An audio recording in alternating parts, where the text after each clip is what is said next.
meron akong isang nais na ibahagi sa inyo. Maraming mga miyembro ng Kongreso at Senado ay nakatanggap ng mga campaign donations mula sa mga DPWH contractors na nagsagawa ng mga maanomalyang flood control projects. Literal na ang mga kampanya ng ibang mga nakaupo ngayon ay pinondohan ng flood control. Ngunit sila ba ang nagpapaimbestiga sa mga anomalya sa gobyerno? Kasali na ang kanilang mga aligasyon sa mga katulad ni Senator Marcoleta dahil ayaw nila na sila ang imbestigahan.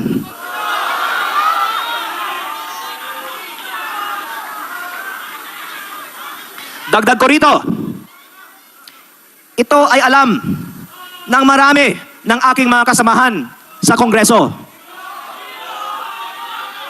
Nung ako ay bagong halal na congressman, ang daming mga kontraktor na lumapit sa akin para humingi ng kontrata sa DPWH. Pero akala ko ang trabaho ng congressman ay gumawa ng batas. Ang lumalabas pala, at least sa aking probinsya, sa Batangas, hindi nagkakaroon ng tunay na competitive biddings ang DPWH.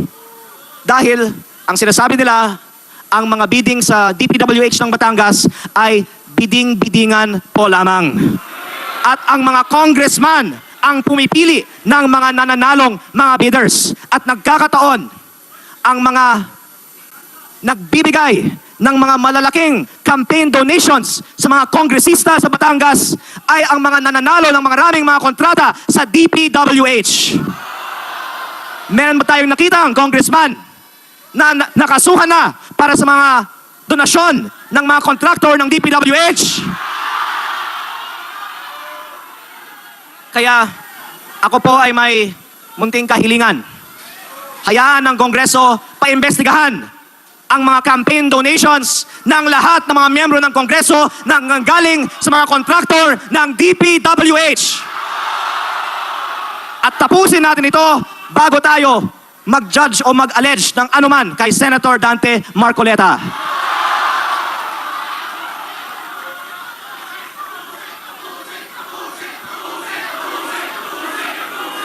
Dagdag ko din po ito.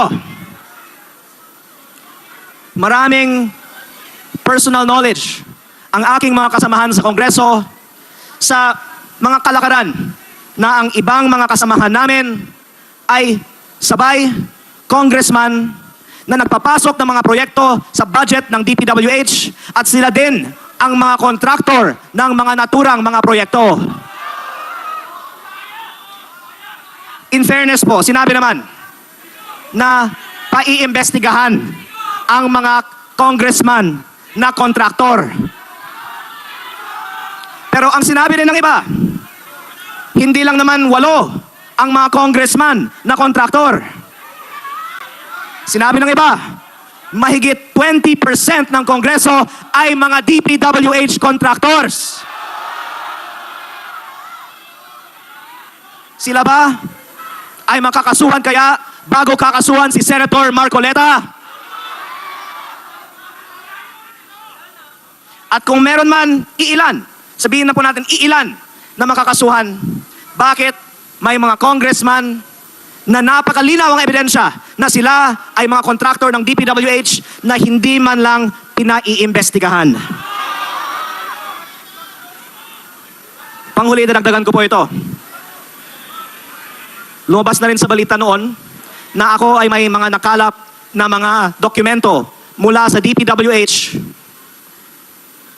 na naglalaman ng mga listahan ng mga nagpasok ng mga budgetary insertions ng mga congressman para sa mga proyekto ng DPWH.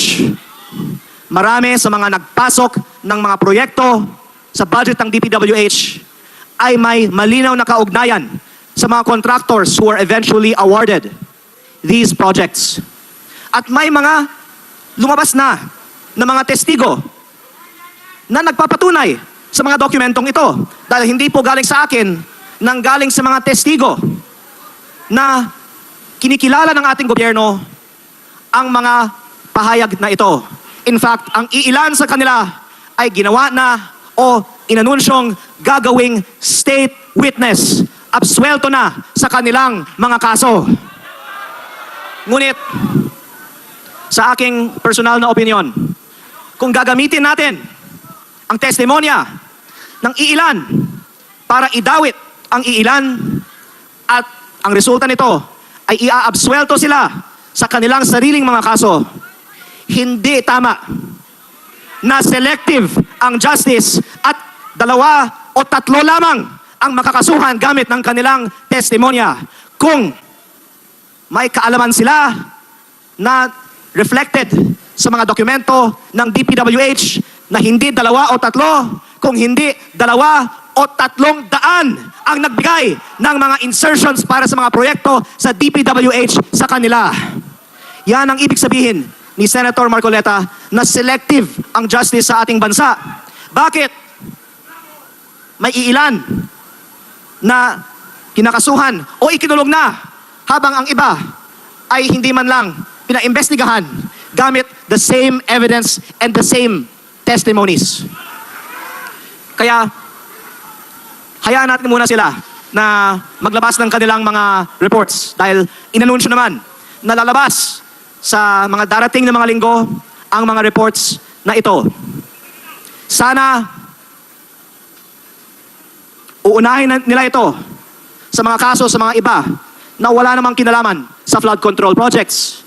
At sana pag lumabas ito, hindi lang 2 o 3, kung hindi 2 o 300 ang paiimbestigahan. Yan ang kahalagaan ng ipinaglalaban ni Senator Marcoleta at lahat ng iba nating mga kasama dito ngayong araw. Dahil kung hindi equally applied ang batas, yan po ay in violation of the right to equal protection under the law.